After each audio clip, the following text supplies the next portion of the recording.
The roots of education are bitter, but the fruit is sweet. Aristotle. Welcome to English Gate.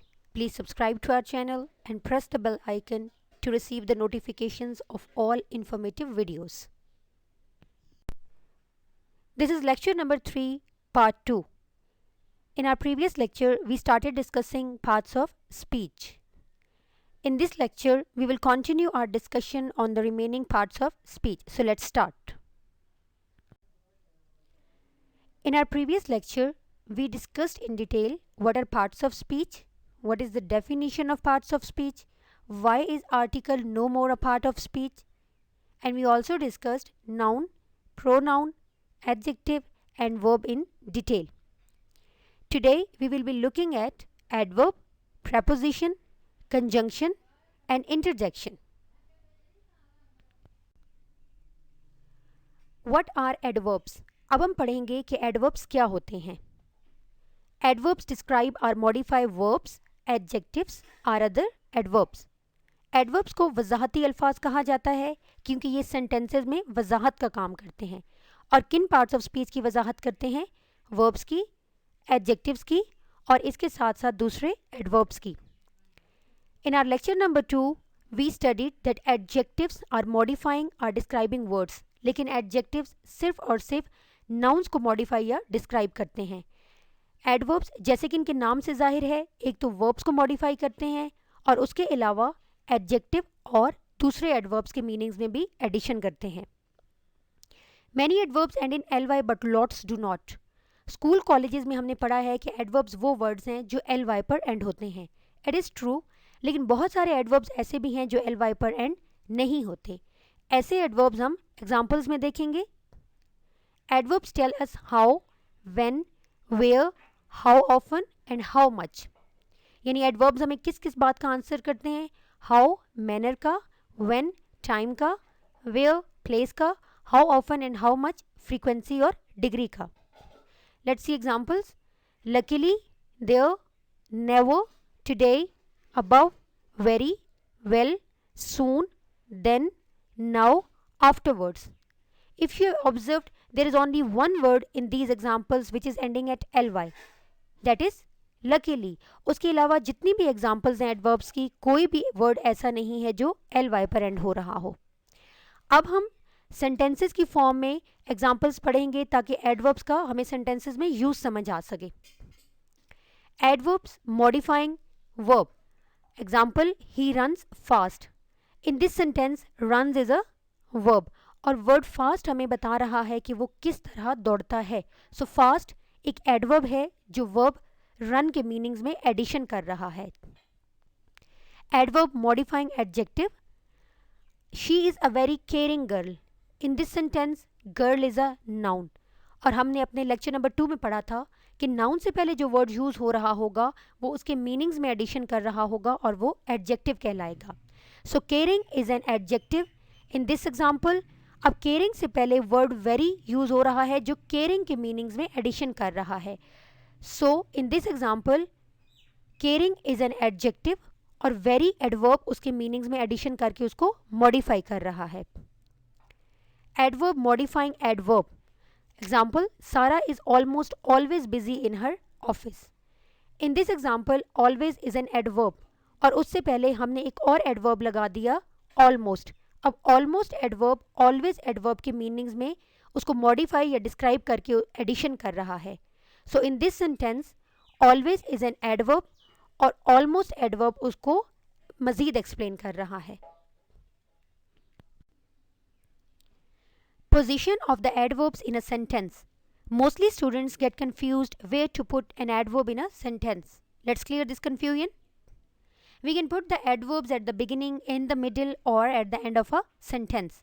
यानी adverbs को हम sentences के शुरू में, sentences के दरमियान में और sentences के आखिर में तीनों जगह पर हम इस्तेमाल कर सकते हैं.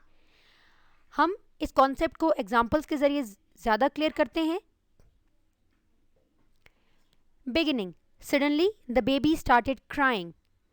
In this example, suddenly is an adverb. और suddenly हमने कहाँ पर यूज़ किया है? हमने sentence के बिल्कुल start में यूज़ किया है. Middle, he seldom visits us. In this example, seldom is an adverb और seldom किस जगह पर है? seldom सेंटेंस के मिडल में आ रहा है. And he ate quickly. इस सेंटेंस में एडवर्ब क्या है? क्विकली. और क्विकली कहाँ पर यूज़ हो रहा है? क्विकली सेंटेंस के एंड पर यूज़ हो रहा है. तो इन तीनों एग्जाम्पल से ये चीज़ क्लियर हो चुकी है कि एडवर्ब्स को हम स्टार्ट में, दरमियान में और एंड तीनों जगह पर इस्तेमाल कर सकते हैं. यहाँ पर हम एक और पॉइंट भी क्लियर करते हैं. There are 4 adverbs which show time: today, nowadays, yesterday and tomorrow. Usually हम टुडे और नाउअडेज को सेंटेंस के स्टार्ट में रखते हैं और येस्टरडे और टुमारो को सेंटेंस के एंड पर ले जाते हैं. उसकी रीज़न ये है कि टुडे और नाउअडेज ये दोनों एडवर्ब्स ज़्यादा इंपॉर्टेंट कंसिडर किए जाते हैं as compare to yesterday and tomorrow. What are prepositions? अब हम पढ़ेंगे कि प्रेपोजिशंस कौन सा पार्ट ऑफ स्पीच हैं. प्रेपोजिशंस आर कॉल्ड रिलेटिंग और लिंकिंग वर्ड्स. प्रेपोजिशंस वर्ड्स को सेंटेंसेस में लिंक करने का काम करती हैं. किसी भी सेंटेंस में सब्जेक्ट, वर्ब और ऑब्जेक्ट के अलावा जो वर्ड यूज़ हो रहा हो उसको हम प्रेपोजिशन के लिंक के ज़रिए जोड़ते हैं, क्योंकि प्रेपोजिशंस सेंटेंसेस में छोटी छोटी इंफॉर्मेशन को जोड़ने का काम सरंजाम देती हैं. If we look at the word preposition, its first part is pre, which means before यानी पहले, और दूसरा पार्ट है position यानी जगह. तो pre और position ने मिलकर बनाया preposition. अब हमने क्या फाइंड आउट करना है? हमने ये फाइंड आउट करना है कि prepositions किन पार्ट्स ऑफ स्पीच से पहले आकर उनको बाकी के सेंटेंस के साथ लिंक करती हैं. Prepositions link nouns, pronouns and phrases to other words within a sentence.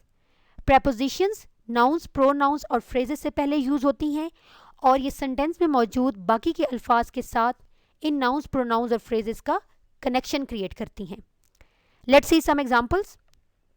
In, on, at, by, during, before, from, far, of and so on. ये prepositions की कुछ examples हैं. अब हम prepositions को sentences में इस्तेमाल करके देखते हैं कि किस तरह ये नाउन, प्रोनाउन और फ्रेज से पहले आकर उनको बाकी के सेंटेंस के साथ रिलेट या लिंक कर देती हैं. The grand mother sat in a chair. इस एग्जाम्पल में इन एक प्रेपोजिशन है जो कि नाउन चेयर से पहले यूज़ हो रही है. सो इस प्रेपोजिशन ने नाउन चेयर का लिंक बाकी के सेंटेंस के साथ बना दिया. I am still waiting for you. In this example for is a preposition जो कि प्रोनाउन यू से पहले इस्तेमाल की गई है. सो हमने देखा कि इस सेंटेंस में प्रेपोजिशन फॉर ने प्रोनाउन यू का लिंक बाकी के सेंटेंस के साथ क्रिएट कर दिया. She never leaves home without her cell phone. Without is a preposition, her cell phone is a phrase. So इस फ्रेज का ताल्लुक विदाउट प्रेपोजिशन ने बाकी के सेंटेंस के साथ जोड़ दिया है. The dog left muddy footprints on the new carpet. In this example, the new carpet is a phrase and on is a preposition.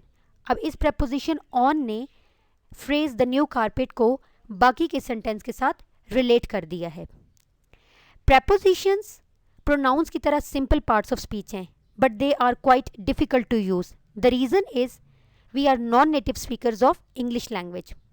और इस वजह से हम prepositions का proper use comprehend नहीं कर पाते, क्योंकि एक वर्ड के साथ 3 to 4 prepositions यूज़ हो रही होती हैं डिफरेंट कॉन्टेक्स्ट में. सो उस चीज़ को समझने के लिए ये ज़रूरी है कि हम prepositions को मेमोराइज़ करें. prepositions वो पार्ट ऑफ स्पीच हैं जिसको हमें याद करना पड़ता है ताकि हम मिस्टेक्स कमिट ना करें, क्योंकि मोस्ट ऑफ द टाइम हम अपनी स्पोकन में या राइटिंग में prepositions की मिस्टेक्स कमिट कर रहे होते हैं.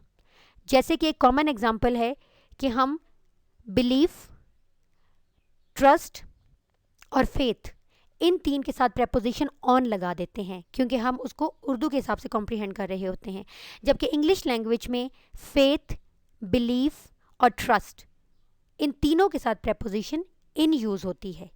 सो प्रेपोजिशंस को मेमोराइज करना ज़रूरी है ताकि हम इनका सही यूज़ सीख सकें. What are conjunctions? अब हम डिस्कस करते हैं कि कंजंक्शंस क्या होती हैं.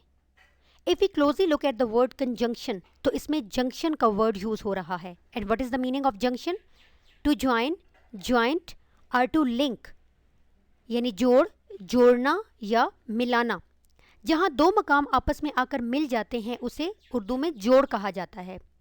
तो कंजंक्शंस कौन से पार्ट्स ऑफ स्पीच हुए? वो जो जोड़ने का या मिलाने का काम करते हैं. That's why conjunctions are called joining words. अब हमने देखना है कि कंजंक्शन किन को जोड़ते हैं. कंजंक्शन आइडियाज़ को जोड़ते हैं. किस तरह? They join words, phrases, clauses and sentences. यानी कंजंक्शंस आइडियाज़ को जोड़ने का काम करते हैं. वर्ड को वर्ड से जोड़ के, फ्रेज को फ्रेज से जोड़ के, क्लॉज को क्लॉज से जोड़ के और सेंटेंस को सेंटेंस से जोड़ के. Let's see examples.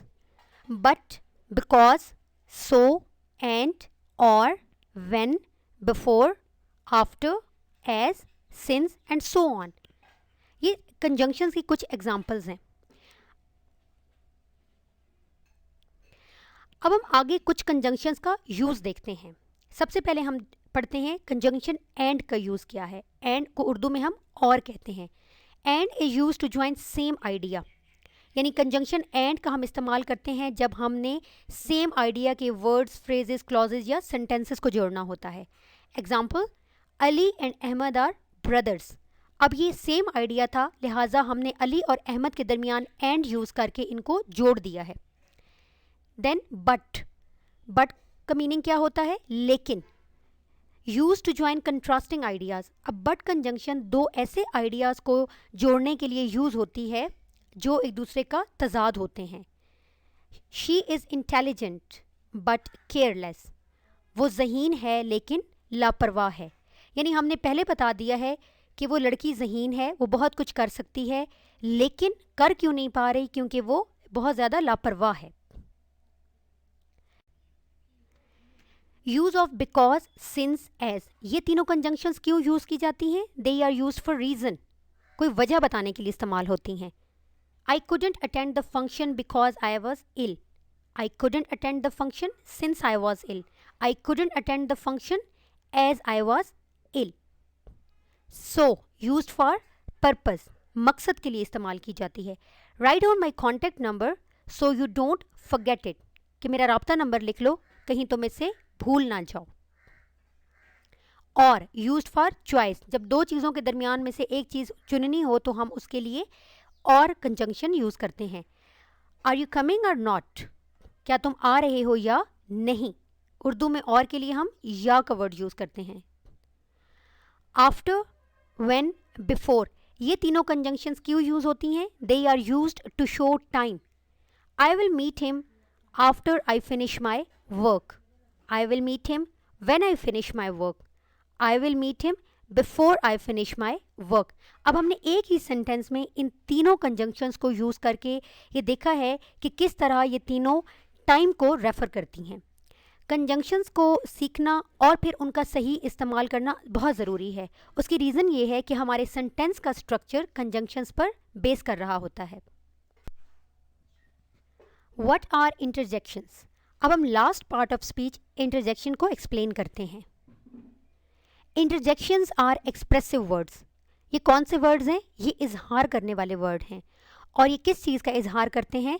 They express sudden feelings or emotions of happiness, joy, sorrow, sadness, wonder, surprise and so on.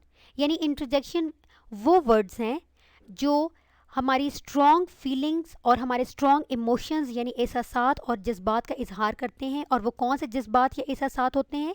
वो खुशी के, गमी के, उदासी के, हैरानगी के, और इस तरह इंसान के हर तरह के जज्बात को शो करने के लिए हम इंटरजेक्शंस का सहारा लेते हैं. They are not a part of vocabulary as they are sounds. Interjections vocabulary का हिस्सा नहीं है क्योंकि ये महज साउंड्स हैं. यही वजह है कि इंटरजेक्शंस को least important part of speech भी कंसिडर किया जाता है, क्योंकि हम पूरी इंग्लिश लैंग्वेज में इंटरजेक्शंस को फीलिंग्स के इजहार के अलावा कहीं पर भी इस्तेमाल नहीं करते. Interjections always use exclamation mark when used alone. जब हम किसी इंटरजेक्शन को अकेला इस्तेमाल कर रहे होते हैं तो हम उसके आगे साइन ऑफ एक्सक्लेमेशन ज़रूर डालते हैं. वी पुट अ कॉमा और exclamation mark after interjections when used in a sentence. और जब हम इसे किसी सेंटेंस में लेकर आ जाते हैं तो वहाँ पर या तो इसके आगे हम कॉमा लगाते हैं ताकि हम इसे रेस्ट ऑफ द सेंटेंस से अलग कर सकें, या हम इसके आगे एक्सक्लेमेशन मार्क लगा देते हैं। एग्जाम्पल्स देखते हैं।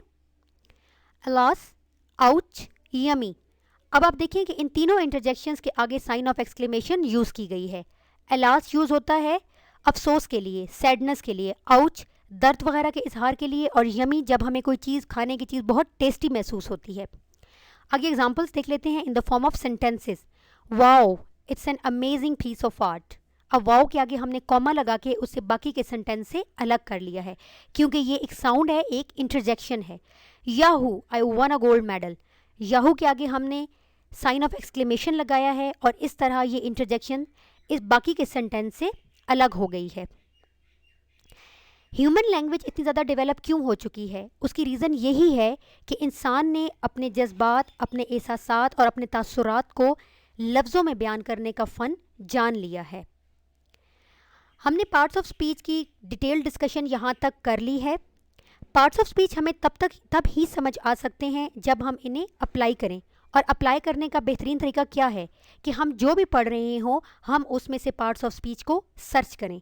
इस तरह एक तो पार्ट्स ऑफ स्पीच पर हमारी ग्रिप हो जाएगी, उसके साथ साथ हमें सेंटेंसेस बनाने आ जाएंगे और हमारी विकेबलरी में भी एडिशन हो जाएगी। That's all for today's lecture. I hope आज का लेक्चर आप सबको पसंद आया होगा। कमेंट्स में हमें फीडबैक ज़रूर दीजिएगा और हमारे चैनल को सब्सक्राइब करना और बेल आइकन को प्रेस करना ना भूलिएगा ताकि आपको आने वाली हर न्यू वीडियो का नोटिफिकेशन मौसूल हो सके। Thank you so much for watching. Take good care of yourselves. Happy learning.